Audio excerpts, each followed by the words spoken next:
আমার সঙ্গে জান্নাতে একসঙ্গে কে থাকবে? তখন আল্লাহ রাব্বুল আলামিন বললেন, হে মুসা, তোমার সঙ্গে জান্নাতে একজন কসাই থাকবে। কে থাকবে বলেন? কসাই।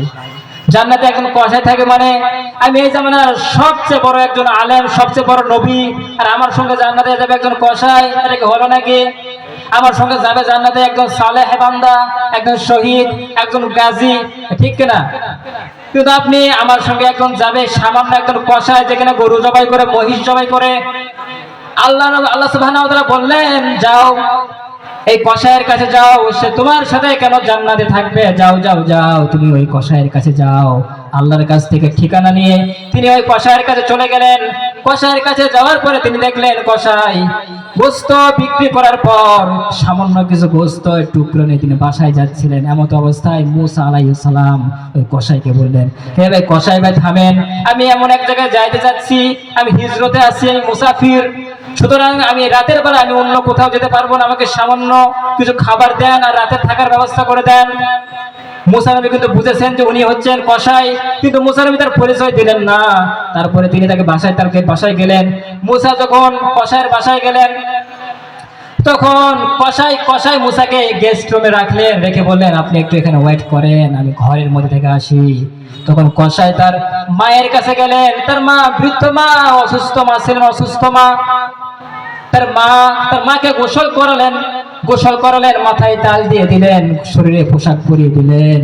পোশাক পরিয়ে দেওয়ার পরে ওই যে 2-3 টুকরা মাংস নিয়ে আসছিলেন, ওই 3-4 টুকরা মাংস নিয়ে এসে সুন্দর করে রান্না করলেন, তার মাকে তিনি খাওয়ালেন।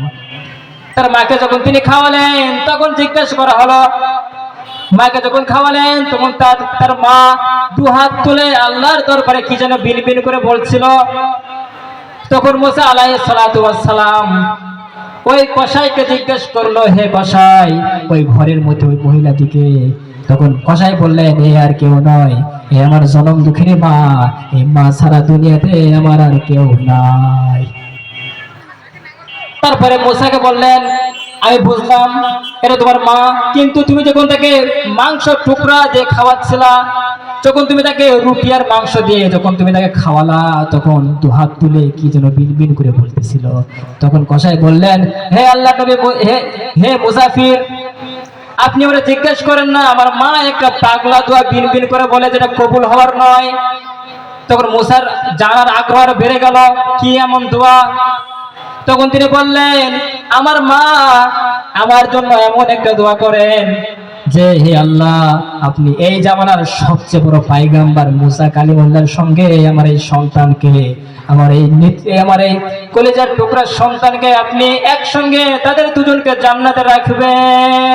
তখন মুসা বলেন, কানেকশন তো এই জায়গায়। কানেকশন কোন জায়গায় বলেন?